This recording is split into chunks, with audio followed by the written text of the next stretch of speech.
खुदावंद के बुजुर्ग नाम में नाज़रीन एक बार फिर आपकी खिदमत में हाजिर हैं। खुदावंद का शुक्र अदा करते हैं कि खुदावंद ने मौका दिया कि एक बार फिर आपके साथ उसी प्रोग्राम को कंटिन्यू कर सके जो हमने गुज़िश्ता किया था, जिसमें हमने बहुत सारी बातें की थी और टॉपिक था आप क्या देखते हैं। और क्या ही खूबसूरत प्रोग्राम था, बहुत ही बाबरकत प्रोग्राम था और उम्मीद है नाज़रीन आप सब ने देखा होगा, पसंद किया होगा। कमेंट्स अभी तक आ रहे हैं और हम चाहते हैं कि आप मज़ीद हमारी हौसला अफजाई करें और अगर कुछ जानना चाहते हैं, किसी बारे में उलझन का शिकार है, कोई परेशानी है तो ज़रूर हमसे शेयर करें।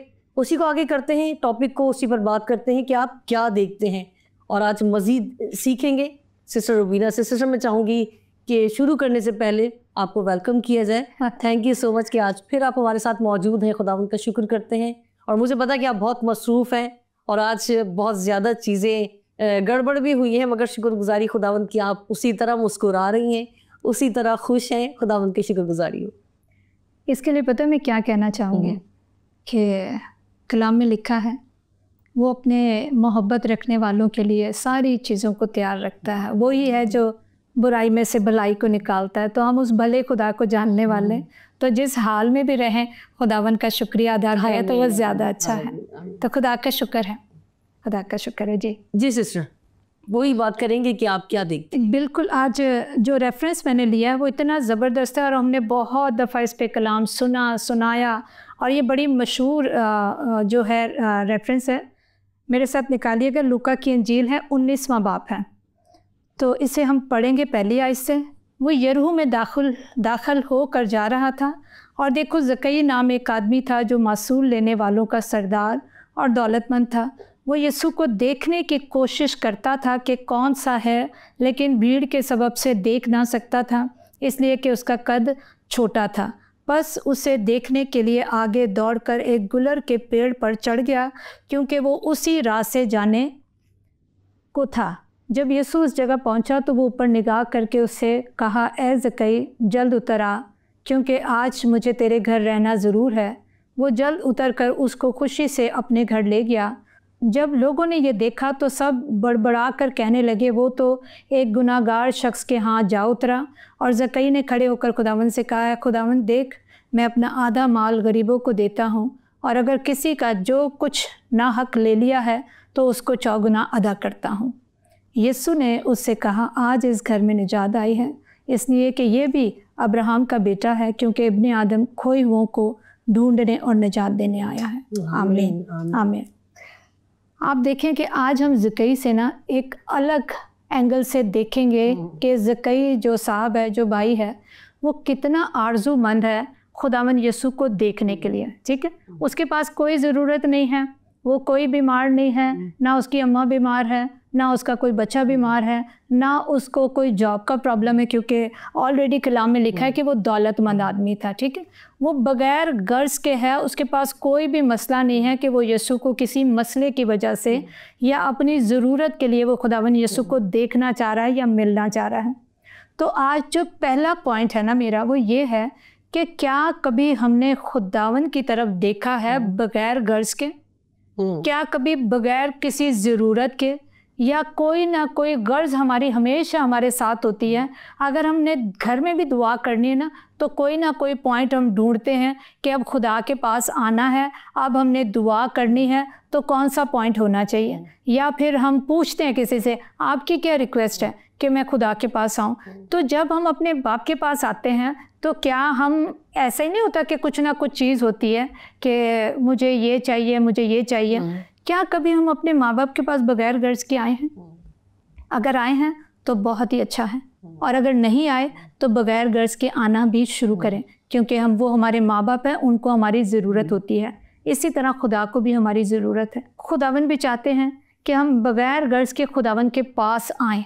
अब ज़कई इतना ज़बरदस्त आदमी है कि उसका कद छोटा है, उसको कुछ नज़र नहीं आ रहा है, वो इतनी मेहनत कर रहा है, इतनी तक दौड़ कर रहा है कि किसी तरह से भी मैं उसको देखूं।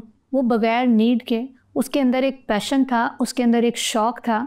और खुदा, आप जानते, खुदा हमारे दिलों पर नज़र रखता है कि आने वाला किस ख्वाहिश के साथ मेरे पास आ रहा है। वो एक ज़बूर है ना कि वो मेरे उठने बैठने को, मेरी हर चीज़ को जानता है। वो मुझे दूर ही से पहचान जाता है कि मेरे इरादे क्या हैं, ठीक है। अब खुदावन ने जब देखा कि ये ऊपर चढ़ गया हुआ है तो खुदा उसको कैसे कह रहे हैं, एज ए कई जल्द उतरा, आज मुझे तेरे घर जाना ज़रूर है। हर रोज़ खुदावन हमें ये कहता है कि आज मुझे तेरे पास आना ज़रूर है, आज मुझे तेरे घर रहना ज़रूर है। लेकिन आप देख लें कि हमारी नीड कैसी है, हमारी ख्वाहिश कैसी है, हमारी नीयत कैसी है। हर वक्त तो हम चाहते हैं खुदा मेरा ये मसला है, खुदा मेरा ये मसला है, खुदावन यहाँ पर भी काम कर, खुदावन यहाँ पर भी काम कर। फिर हम उस आयत को भूल जाते जो अमाल की किताब में लिखी है, तू बच तो तेरा घराना बचाया जाएगा। हम अगर कलाम के छोटे छोटे हिस्से पर भी गौर करें ना और उस हिस्से पर ईमान ले आएँ, आप देख लें वो काम हमारी ज़िंदगी में होना शुरू हो जाता है। तो जब मैंने इस पर गौर किया ना, देखने के हवाले से जिस तरह हम लोग कर रहे हैं, तो बहुत सारी चीज़ें मुझे देखने के हवाले से मिली जो शायद पहले मुझे नहीं नज़र आई थी, क्योंकि अब वो हमारी ज़रूरत थी तो वो चीज़ें सामने आने शुरू हो गई। तो मैं इस पे गौर करने लगी कि कितना ज़बरदस्त शख्स है, बग़ैर गर्ज़ के खुदावन के पास आया है। ठीक है, कि मैं उसको देखूं जो अंधों को आंखें दे रहा है, जो मुर्दों को ज़िंदा कर रहा है, जो कोड़ियों को पाक साफ कर रहा है। हर सारी दुनिया उसके पीछे भाग रही है, उसको ढूंढ रही है, उसको देख रही है। खुदावंद यीशु देखें, जिस तरह मैंने पहले भी कहा, जहाँ पर भी होते थे अकेले हमें नहीं नज़र आते थे, क्योंकि ज़रूरतमंद लोग उनके साथ होते थे। जब भीड़ उनके साथ चलती थी तो उनको पता होता था कि ये रोटी भी देगा, ये मछली भी देगा। कोई रोटी के चक्कर में, कोई मछली के चक्कर में, कोई शिफा के चक्कर में, कोई किसी चक्कर में। आज भी जो हमने खुदावंद को के पास अगर हैं या हमने रखा हुआ है, तो हमने अपनी अपनी ज़रूरतों के तहत रखा हुआ है, बग़ैर गर्ज़ के हमने उससे प्यार नहीं किया हुआ। हम ये जानते जो भी मुश्किल हालात होंगे, मेरा खुदा मेरे साथ है। ठीक है, तो इसमें भी गर्ज़ है, मैं मुश्किल में हूँ, मेरा खुदा मेरे साथ है। तो मतलब हम खुदावन को बता रहे हैं कि खुदा देख, अभी मैं इस मुश्किल में आ गई हूँ या आ गया हूँ, तो मैं तो भरोसा आप पे करती हूँ या करता हूँ, मुझे पता आप मुझे संभाल लेंगे। तो वो इसमें गर्ज़ के बगैर ये सेंटेंस है ही नहीं कि मेरा खुदा मेरे साथ है, वो मुझे संभाल लेगा। तो मगर ये शख्स इसलिए नहीं आया, ये सिर्फ देखने के लिए आया कि ये शख्स है कैसा, ये कौन सी हस्ती है कि जो जहाँ से भी गुज़रता है वहाँ पे इतने इतने काम होते हैं और सारी चीज़ें बदलना शुरू हो जाती हैं। और फिर जब ये उसको देखता है तो आप देखते ही जब हम खुदा उनके पास आते देखते कहते खुदा मेरी नौकरी नहीं है, खुदा देख ले ये नहीं है, खुदा देख ले। मगर वो तो देखते ही उसका देखना ऐसे था कि वो देना शुरू हो गया। क्या बात है। उसने खुदावंद से मुलाकात की, उसको देखा तो उसका दिल ऐसे बन गया कि देना शुरू हो गया। हम खुदा के पास इतने अरसे से हमने कभी किसी को माफ़ नहीं किया, हमने किसी को माफ़ी नहीं दी। कितने ग्रज हमारे अंदर हैं, कितनी सारी बातें हमारे अंदर हैं कि उस साल इसने मेरी मदद नहीं की थी, उस साल इसने मेरे साथ ये सलूक किया था। बिल्कुल, हम तो माफ़ी नहीं देते जो फ्री मिली है और फ्री ही देनी है। मगर ये बंदा पैसे देने के लिए तैयार हो गया। आप देखो किस कमाल की निगाह इसने खुदावंद पर डाली है। और फिर जैसी डाली, आपकी जैसी नीयत होती है, कलाम में लिखा ना, जो कुछ आप बोते हो वही कुछ काटते हो। जो कुछ उसने बोया खुदावंद के साथ, इतने लम्हे में क्या उसने बोया होगा, मुझे नहीं समझ आई कि इसके दिल को खुदा ने किस तरह से बदला है कि इसका देखना सारी चीज़ों को बदला दिया। क्योंकि वो टैक्स कलेक्टर है ना, वो सूद लेने वाला है। आपको पता है, सूद लेने वाले पठान अगर आज हम देख लें तो वो तो लोगों के घर तक रखवा लेते हैं, वो उनके वो घरों पर कब्जा कर लेते हैं। मगर खुदावन उसका तो जो देखना था, मगर आप ये देखें कि खुदावन यीशु उसकी ज़िंदगी में आए हैं, उसके घर में वो आए हैं, तो वो कैसे ना बदलता। वो अपनी चीज़ें खोलने शुरू हो गया, वो अपने कबर्ड खोलने शुरू हो गया। और हम जब अपने बैग खोलते तो सबसे छोटा नोट निकालते हैं, हम कहते हैं ये डाल देते क्योंकि ये वाला तो बिल के लिए है और तो ये इस चीज़ के लिए, इस चीज़ के लिए। मगर आप देख लें, उसने जिस तरह से खुदावन को देखा, खुदावन ने उसकी ज़िंदगी में वैसा ही काम किया। जिस चीज़ की हम लालच रखते हैं वो चीज़ उसने हाथ से जाने दी। उसने कहा मैं ये भी करूँगा, मैं ये भी करूँगा, खुदावन जो तू चाहता मेरी ज़िंदगी से मैं वो करूँगा। और जिस तरह कलाम में लिखा है कि वो खोए हुओं को ढूंढने के लिए आए, वो निजात। उस दिन ज़कई ने का देखना उसके लिए निजात बन गया। वो दौलत से आज़ाद हो गया, वो हर तरह की नफ़रत से आज़ाद हो गया, वो हर तरह के लालच से आज़ाद हो गया, हसद से, गरूर से, घुमंड से आज़ाद हो गया। तो आप देख लें, बाज़ दफ़ा आपका देखना जो है वो आपको कहाँ से कहाँ पर पहुँचा देता है कि हिस्ट्री में आपका नाम आ जाता है। और अगर मैं पुराने अहदनामे में से देखती हूँ तो एक अखियब बादशाह है, जो बादशाह है जिसके पास किसी चीज़ की कमी नहीं है, तो वो नबूवत के एक उसके महल के साथ एक छोटा जैसा किसी का खेत है, उस शख्स का नाम नबूवत है, और वो उसने देखा उसके उस खेत को देखा और उसकी नज़र उस पर आ गई, और वो इतनी सारी चीज़ें, आप देखें अगर बादशाह है उसका महल है तो कितना बड़ा होगा, कितना बड़ा उसका महल होगा। तो उसने अपने महल पे ध्यान नहीं दिया है, उसने उस छोटे से हिस्से पे ध्यान दिया है।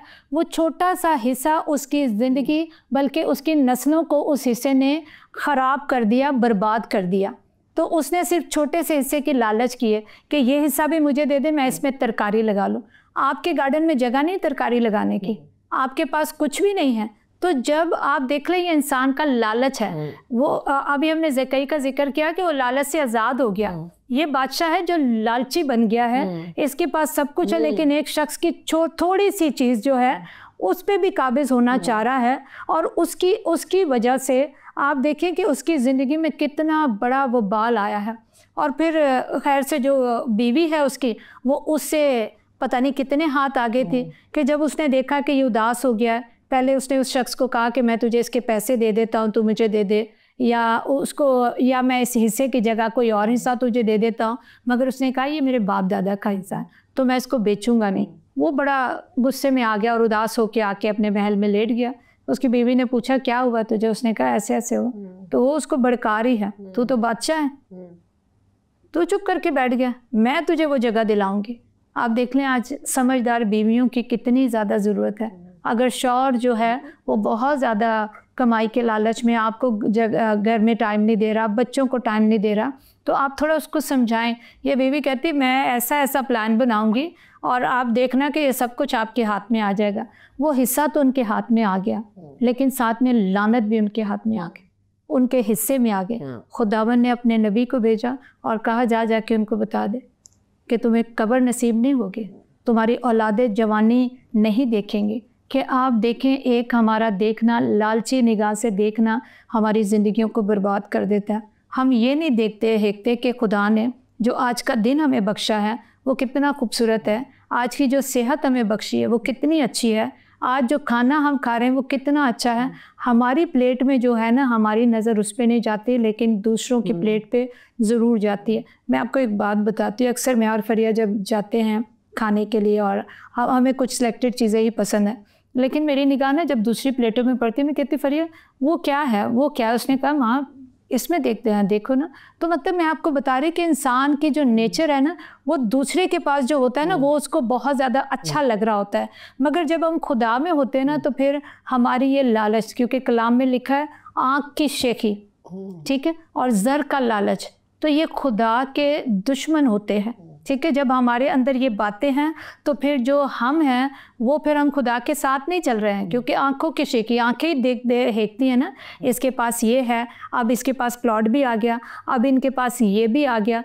तो देखने के हवाले से ना हमें बहुत गौर करना चाहिए कि हम क्या देख रहे हैं, हम किस तरह से देख रहे हैं। बादशाह ने अपनी नस्ल बर्बाद कर ली, वो खातून जो बड़ी दिलेर होके उठी, अगर वो किसी अच्छे फेल के लिए उठती ना तो उसको बरकत मिलती, मगर आप देख लें जिस तरह से कहा गया था कि उसके खून को कुत्ते चाटेंगे, ऐसे ही हुआ। वो शहजादी थी, वो ऊपर से गिराई गई और उसका कुछ भी नहीं वो बचा। और कलाम में लिखा हुआ है कि तुम्हारी उनके बदनों को कब्रें नसीब नहीं होंगी। तो आप देखें कि ये देखना कोई हल्की सी बात नहीं है। आज ज़रूरत है और गौर करने की ज़रूरत है कि हम क्या देखते हैं, किस तरह से देखते हैं। फिर आप देखें कि गैर कौम का आदमी है, वो भी पुराने अहदनामे में से मैं मिसाल आपको बताऊंगी कि जब यूसुफ फौतीफर के घर में आया है तो फौतीफर कह रहा है कि मैंने बहुत गौर से देखा है कि इसके साथ खुदा है, बड़े गौर से देखा है उसने, क्योंकि जब से वो नौकर है, वो गुलाम है, उसके घर में आया, उसके घर की चांदी होने शुरू हो गई है, तो उसने देखा इसके साथ खुदावन है। तो इससे हमें सीखने की ज़रूरत है। हम जो खुदा के लोग हैं, हमें किसी भी चीज़ की कमी नहीं है। जब हम कहते हैं ना बादशाहों का बादशाह हमारे साथ है, तो फिर हमें किसी चीज़ की कमी नहीं हो सकती। आप खुदावन के सामने अगर आपको उस चीज़ की ख्वाहिश है, ख्वाहिश और लालच में बड़ा फ़र्क होता है। लालच होता है फ़ौरन बस मैं इससे ले लूँ, ख्वाहिश ये होती है कि उस चीज़ के लिए आपने स्ट्रगल करना है, उस चीज़ के लिए चाहे दुआ करें या मेहनत करें या जिस तरह से भी उस चीज़ को हासिल करना चाहते हैं। तो लालच जो है ना वो गुनाह है, वो बुत परस्ती के बराबर है। जब हम किसी से कहते हैं ना कि क्या आप जादूगरी करते हैं, तो वो कहते नहीं हमारे तो बाप दादा ने की थी लेकिन हमने, तो कलाम हमें बताता है लालच बुत परस्ती के बराबर है। जब हम लालच करते हैं तो हम जादूगरी कर रहे होते हैं। जब हम किसी को नुकसान पहुंचा रहे होते हैं तो हम यही सब कुछ कर रहे होते हैं। तो हमें बड़ी एहतियात करने की ज़रूरत है कि जो कुछ है ना उस पर सब्र शुक्र करना है कि खुदावंद तेरा शुक्र हो कि जो कुछ आपने दिया हमें उसके लिए शुक्रगुजारी करते हैं। आप कुछ सवाल करेंगे? जी जी सिस्टर, भी जिस तरह बीच में आपने उस टाइम में मैं चाह रही थी कि उधर रोक के बात की जाए, मगर मुझे पता है वो एक फ्लो जो होता है ना वो टूट जाए तो फिर वो तसलसल बन नहीं पाता। मगर सिस्टर ने बीच में एक बात की थी कि हम हमेशा खुदा के पास कुछ ना कुछ मांगने के लिए आते हैं, चाहे वो माफ़ी हो, चाहे वो निजात हो, चाहे वो कोई जॉब हो, मतलब कोई भी काइंड ऑफ आप मांगने के लिए ही खुदा के पास आते हैं। तो खुदा की एक बड़ी ज़बरदस्त बंदी है, अमेरिकन स्पीकर है, और वो एक बात करती हैं जो गुज़रे दिनों मुझे सुनने का इत्तेफाक हुआ और बोलने का भी इत्तेफाक हुआ। तो वो बंदी ये कहती है कि हम खुदा के पास जब भी आते हैं मांगने के लिए आते हैं, मगर आज एक क्राउड से वो बात कर रही थी, वो कह रही थी आज हम सब मिलकर यहाँ पर कहेंगे कि खुदा हम 1 महीने के लिए, इम्पॉसिबल है वैसे तो ये मैं समझती हूँ क्योंकि बाप से मांगे बगैर आप रह नहीं सकते। तो उसने कहा 1 महीने के लिए, अगर हो सके तो 1 हफ्ते के लिए आप खुदा के पास आए और सिर्फ शुक्रगुजारी करनी शुरू करें। तो आप जिन चीज़ों के ख्वाहिशमंद हैं पहले तुम ढूंढो उसकी रास्तबाजी, तो ये सारी चीज़ें हमें मिल जाएंगी। मगर हम मजबूर होते हैं क्योंकि हम जिस सिचुएशन में, जिस मुल्क में, जिन हालात में सर्वाइव कर रहे हैं, हम मांगे बगैर रह नहीं पाते। अपने राइट्स हो, कोई एहतजाज हो, कोई डिमांड हो, हम कहते ज़रूर हैं, आप ज़रूर कहें खुदा से, मुझे इससे कोई प्रॉब्लम नहीं है, ना ही मैं इसके ख़िलाफ़ हूँ। मगर क्या ही खूबसूरत बात हो कि हम बाप के पास सिर्फ प्यार करने के लिए, उसे जादू की झप्पी लगाने के लिए, उसको ये एहसास दिलाने के लिए कि हम आपसे बहुत प्यार करते हैं, तो क्यों ना हम सिर्फ इसी गर्ज से खुदा के पास जाएं कि खुदावंद आप ज़बरदस्त खुदा हैं और आप अजीम हैं और आप सब कुछ कर सकते हैं और आपने मेरे लिए अब तक जो भी किया वो बहुत है, तो खुदा आपकी ज़िंदगी में सब कुछ करेगा। ये मैं इसलिए शेयर कर रही हूँ क्योंकि मैंने इस बात को सीखा और प्रैक्टिस करने की कोशिश कर रही हूँ। मगर वो कहते हैं ना कि वो जो बिगड़े हुए होते हैं वो सही हो नहीं सकते इतनी जल्दी।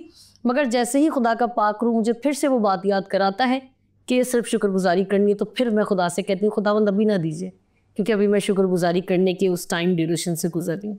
सिस्टर मैं चाहूँगी आप इस बारे में कुछ कहें या आगे आप मज़ीद कुछ कहना चाहती हैं तो ज़रूर। बिल्कुल, ये जो आपने बात कही है ये बिल्कुल इतनी ज़बरदस्त बात है कि कभी हमें इसी तरह से भी आना चाहिए। और हर इंसान का एक वक्त आता है, जिस तरह मेरा वक्त है कि मैं सिर्फ शुक्रगुजारी ही कर रही होती हूँ कि क्या मांगूँ। मुझे सोचना पड़ता है कि क्या मांगूँ, क्योंकि उसने मांगने से पहले हमें बहुत कुछ दिया हुआ। और जिस तरह अभी कलाम आपने कोट किया कि पहले ढूंढो तुम उसकी बादशाही और रास्तबाजी की तलाश करो, तो ये सारी चीज़ें तुम्हें मिल जाएंगी। मगर मैं कहती हूँ आपके पीछे पड़ जाएंगे। अगर आप इस कलाम पे ईमान रखते हो ना तो ये आपके पीछे पड़ जाएंगी। तो हमें अब सोचना पड़ता है कि कब ये चीज़ मांगी थी, कब कहा था, कब ये हुआ था। तो आपका सारी चीज़ें ना आपके देखने में है। अगर मैं यहाँ पे बुज़ुर्ग पालूस को अगर शेयर करूँ कि जब अमाल की किताब 9वें बाब में जो लिखा हुआ है कि जब वो दमिश्क की राह पर खुदावन यसू से उसका इनकाउंटर हुआ है, तो उसने देखा था क्या हुआ था? महसूस किया है, आवाज़ सुनी थी, आवाज़ सुनी और क्या हुआ, उसका देखना ही बंद हो गया। ठीक है, वो अंधा हो गया। 3 दिन तक बुज़ुर्ग पालूस ने कुछ भी नहीं देखा। लेकिन जब 3 दिन के बाद खुदा ने अपने बंदा को भेजा कि जा वो इंतज़ार कर रहा है, उसके लिए दुआ कर, और जब उसने देखना शुरू किया तो वो अपना आप देख ही नहीं रहा था। उसको तो खुदा के लोग नज़र आ रहे थे, उसको तो खुदा की खिदमत नज़र आ रही थी। वो तो भागा चला जा रहा है, दौड़ा चला जा रहा है। फिर उसने देखना शुरू किया। एक्चुअल जब खुदावन की हमें आवाज़ आती है ना तो वो नाम लेके, कलाम में लिखा मैंने तुझे तेरा नाम लेके पुकारा है। मुझे उसने रुबीना कह के पुकारा, उसने आपको शहीना कह के बुलाया, दूसरों को जिसको बुलाया वो हमारे नामों से वाकिफ़ है, क्योंकि उसने हमारे नाम अपनी हथेलियों पे लिखे हैं। तो कौन है जो हर रोज़ अपनी हथेली को नहीं देखता? कौन सा बाप है जो अपने बच्चों को नाम बनाम याद नहीं रखता है? तो पालूस रसूल ने जब आंखें खोली, खुदा ने जब उसकी आंखें खोली, तो फिर आप देख लें उसने और कुछ भी नहीं देखा। उसने कहा मैं जो कुछ मेरे पास है ना, मैं उसको क्या जानता हूँ, कूड़ा करता। डिग्रियाँ वो मेरे लिए कोई फ़ायदे की नहीं है, इतना इल्म मेरे लिए कोई फ़ायदे का नहीं है, मैं तो इसकी तरह हूँ। अगर कोई यहूदी है तो मैं यहूदी हूँ, कोई यूनानी है तो मैं यूनानी। वो खुदावन के लिए यहाँ तक हम्बल हो गया कि वो जिसको जाता था, मैं अमाल की किताब जब आप पढ़ते हो ना, तो आप इतना कुछ सीखते हो, वहाँ से आपको इतना कुछ सीखने को मिलता है कि ये शख्स कर क्या रहा है। वो बादशाह से मिल रहा है तो वो बादशाह को ही वो कहानी सुनाने शुरू हो गया, और बादशाह उसको क्या ही बैठा, इतनी सी देर में तो मुझे मसीह कर लेना चाहता है। आप हमें उससे सीखना चाहिए कि जहाँ जहाँ पर भी हम जाएं, हमारा देखना, हमारा बोलना, हमारा सुनना खुदावन के फ़ायदे के लिए होना चाहिए, ना कि हमारे फ़ायदे के लिए। हम जहाँ जहाँ जाते हैं और देखते हैं, हाँ ये कोई गोरा है, हाँ इसकी मिनिस्ट्री बड़ी है, चलो हम इसके साथ सेट हो जाए, हमारा देखना फ़कत और फ़कत लालच और गर्ज के साथ होता है। हमारे साथ तो हमारा जिंदा खुदावन है, वो सब कुछ है, और अगर वो सभी कुछ हमें दे दे, वो सभी के साथ हमें मिला दे, तो हम वो ना रहें। बहुत सारे लोगों को, बहुत सारे लीडर्स को मैंने अपनी कॉलिंग से हटे हुए देखा है। आज भी जो कॉलिंग के लिए खुदा ने उनको बुलाया था, वो उस कॉलिंग में नहीं है, और जब तक वो उस राह पे थे, खुदा उनको इज़्ज़त भी दे रहा था, शौहरत भी दे रहा था, दौलत भी दे रहा था, आपके हिसाब से जितनी मुझे ज़रूरत है वो उस हिसाब से दे रहा था। लेकिन जब वो अपनी कॉलिंग से हटे हैं, अपनी रोया से हटे हैं, वो और चीज़ों में मसरूफ़ हो गए कि ये चीज़ मुझे शौहरत दे रही है। आपको पता है बहुत ज़्यादा जो नाम है ना, वो भी आपको बदनाम कर देता है, तो फिर आप अपनी कॉलिंग से हट जाते हैं। वो तो चाहता ही है कि ये अपनी अपनी रोया से हटें, अपनी अपनी जगह से हटें। फिर मैं खुदा को बोलूं कि देख खुदा, इसलिए तो इसने तुझे छोड़ दिया, अब भी तो कहता है मेरा बंदा है, मेरी बंदी है। तो कितनी सारी चीज़ें हैं जो हमारे देखने से रिलेट करती हैं। मैं इधर आ जाऊँ, मैं इधर आ जाऊँ, मैं इधर आ जाऊँ। जहाँ के लिए उसने आपको बुलाया, अगर पाकिस्तान के लिए बुलाया है तो आप पाकिस्तान में ही फ्रूटफुल हो सकते हैं। आप अमेरिका जाएंगे तो ठंडे हो जाएंगे, आप जर्मनी जाएंगे तो ठंडे हो जाएंगे। बहुत सारे खादिम जो गए, उनके मुंह के अल्फाज है कि जैसा ये ठंडा मुल्क है, हम भी ठंडे हुए में। तो जिस सरगर्मी के लिए खुदावन ने बुलाया, मैं कहती हूँ आज तो सिर्फ जो दुआ हमारी होनी चाहिए ना, खुदा मुझे सरगर्म रख, खुदा मुझे जाँफिशानी सिखा, खुदावन मैं ईमानदार रहूँ। पालूस रसूल सारे काम करके वो कहते हैं कि मैंने अपने ईमान को ज़ाया जाने नहीं दिया, उसको वेस्ट नहीं होने दिया। मेरे ईमान का जहाज़ गर्क नहीं हुआ है, बल्कि मैं औरों के ईमानों को भी क्या करता हूँ, मजबूत करता हूँ। तो अगर हम में ईमान होगा तो मैं किसी ऐसी बहन से मिलूँगी जिसके हालात मुझे बहुत ज़्यादा ख़राब नज़र आ रहे हैं, तो मैं उसको बोलूँगी कि बहन तसल्ली रख, ज़िंदा खुदावन हमारे साथ है। मेरी हौसला अफजाई की जो अल्फाज हैं मेरे बोलने से वो कुछ देखने शुरू हो जाएगी जो मैं उसके लिए कह रही हूँ। तो इस बात के लिए हमें ईमान रखने की ज़रूरत है जो हमारे मुंह से निकल रहा है, क्योंकि कलाम में लिखा है कि जो ज़िंदगी के अच्छे दिन देखना चाहता है वो अपनी ज़ुबान को कंट्रोल में रखे, क्योंकि जो ज़ुबान है हमारी बड़ी पावरफुल है। हमारे बोलने का हमें किसी और हथियार की ज़रूरत नहीं है। ये इतना ज़बरदस्त हथियार खुदा ने हमारे मुंह में रखा है कि इसके बोलने से बहुत कुछ होता है, और हमने होते हुए देखा है। लोगों से नहीं, खुदा की हजूरी में बोलने से, खुदा को बताने से। लोगों को भी बताएं, लेकिन हर चीज़ आप लोगों को नहीं बताएं। तो देखने के ताल्लुक से जो कुछ हम सीख रहे हैं बड़ा ज़बरदस्त है। जब स्टिफनेस संसार हो रहा है, आप देख लें, वो कोई कंडीशन ऐसी थी कि वो इधर उधर देखे, उसने किसी की तरफ नहीं देखा। जब उसने आसमान की तरफ देखा तो उसने खुदावन यीशु को खड़े हुए देखा है। और कलाम हमें बताता है वो बाप के दाहिनी तरफ बैठ गया, वो बाप के दाहिनी तरफ बैठ गया, और वो हमारे लिए शिफायत करा। लेकिन स्टिफनस ने देखा कि खुदावन यीशु के लिए खड़े हुए हैं, क्योंकि वो जाँ फिशान रहा, वो वफादार रहा। उसने कहीं पे भी लाइक नहीं किया है, वो कहीं पे भी कमज़ोर नहीं हुआ है, उसने कहीं पे भी अपनी चीज़ों को नहीं वो सामने रखा। वो जबकि रूह से भरा हुआ था तो वो किचन के काम भी करता था, वो सर्विंग भी करता था, वो सब कुछ करता था। उसने खुदा की कुदरत को देखा था कि खुदावन यीशु के लिए खड़े हो गए कि मेरा शहज़ादा आ रहा है, वो संसार हो रहा है। तो जब कलाम में बताता है ना, जान देने तक वफादार है। ये चीज़ें जो आज हम दुनिया में देख रहे हैं, तो ये हम देखते रहेंगे, ये होती रहेंगी। उसके लिए हमें खुदा की शुक्रगुजारी करनी चाहिए। देख के घबरा ना जाए, अभी तो ये कुछ हुआ ही नहीं है। अभी तो कुछ हुआ ही नहीं है, अभी तो बहुत कुछ होना है। जिस तरह कलाम में लिखा हुआ है वो तो अभी तो हमने देखा ही नहीं है, वो अभी तो होना है। अगर अभी से हम चिल्लाने शुरू हो जाएंगे तो ताकत क्या होगी, कम हो जाएगी, बल्कि कलाम में लिखा तेरी ताकत ख़त्म हो जाएगी। अगर हम घबराने शुरू हो गए तो हमें घबराने की ज़रूरत नहीं है, हमें कलाम पर ईमान रखने की ज़रूरत है और खुदावन की तरफ देखने की ज़रूरत है, क्योंकि कलाम में लिखा है कामिल करने वाले यीशु को तकते रहो। पानियों तूफ़ानों की तरफ देखेंगे तो फिर पतरस की तरह गिर जाएंगे, तो गिरने की ज़रूरत नहीं। अब तो वक्त आया चमकने का।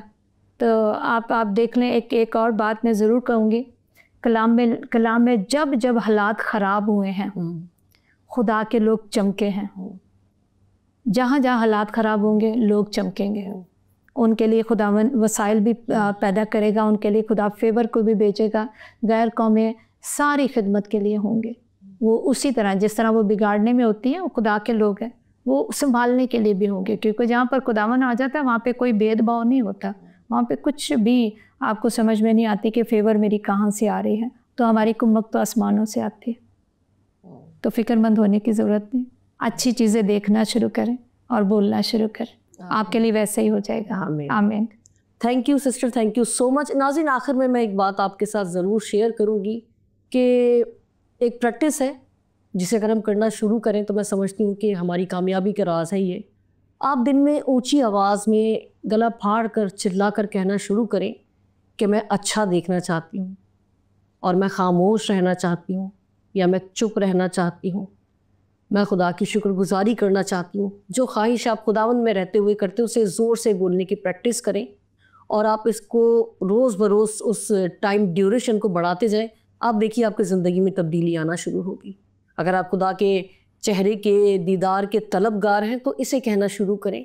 अगर आप खुदा के साथ मजबूत होना चाहते हैं इसे कहना शुरू करें। वो बातें कहना शुरू करें जो आपकी तरक्की में, आपकी बढ़ोतरी में मददगार हो सकती हैं। बहुत ही खूबसूरत बातें सिस्टर आपने की हैं, इसके लिए मैं खुदावन की शुक्रगुजार हूँ, खुदा का शुक्र करती हूँ कि आज का ये प्रोग्राम बहुत ही बाबरकत रहा। और उम्मीद करती हूँ नाज़रीन कि आप सब ने इसे सुना होगा, देखा होगा, और आपसे रिक्वेस्ट करती हूँ कि प्लीज़ इसे लाइक और शेयर करें एक दूसरे के साथ, ताकि वो भी बरकत पाएँ जिस तरह हमने पाई, जिस तरह आपने पाई। उम्मीद है कि आप अपना ख्याल रखेंगे, खुदावन में पैवस्त रहेंगे और दुआओं में याद रखेंगे। इजाज़त दीजिए, फिर मिलेंगे इसी जगह एक नए प्रोग्राम के साथ। उस वक्त तक के लिए खुदा हाफिज़।